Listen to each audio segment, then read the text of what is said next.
So one of the nation's most prominent Catholic cardinals says that Hillary Clinton needs to distance herself from her campaign's top advisors after they disparaged the faith in emails disclosed in the WikiLeaks document dump. This coming ahead of tomorrow's annual Al Smith charity dinner in New York City, which is a huge, important annual event in the Catholic community. And it is traditional that both candidates always appear on the dais together. And it'll possibly be the last time ahead of the election. That's generally how the tradition works. Here's Cardinal Dolan, though, on those comments. Watch. Just extraordinarily patronizing and insulting to Catholics. I've had some meetings with Secretary Clinton, and I found myself in admiration of what she said about the defense of Christians throughout the world and her own commitment to religious freedom. I'm hoping that she's going to distance herself from these very insulting remarks of her chief of staff.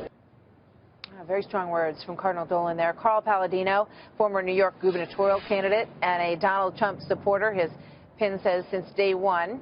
Welcome, Carl. Good to have you here today. I just want to remind everybody what Jennifer Palmieri said, because it's been a little while since we looked at this. It was a comment that she made about the fact that Rupert Murdoch was raising his children as Catholics. And she went back and forth in a sort of sarcastic back and forth in email. She said, well, they think, meaning, Rupert Murdoch and others, that Roman Catholicism is the most socially acceptable, politically conservative religion. Their rich friends wouldn't understand if they became evangelicals.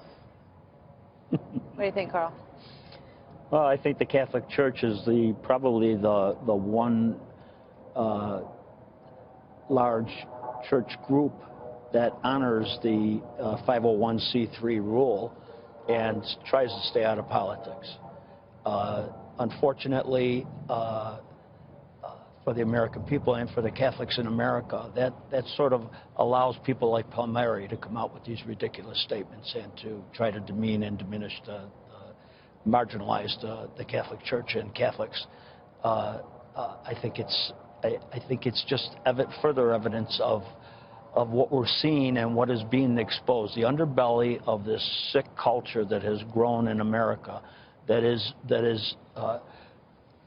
dragging these people to support the Trump effort, okay? And they're scratching their heads and they're angry, and this is just another element of it. To take advantage of Cardinal Dolan and the Church, I mean, is just so unfortunate. From my perspective, I think the cardinals should come out and make a very serious political statement, because they opened the door. By opening the door, I think the Catholic Church. I think he went pretty far.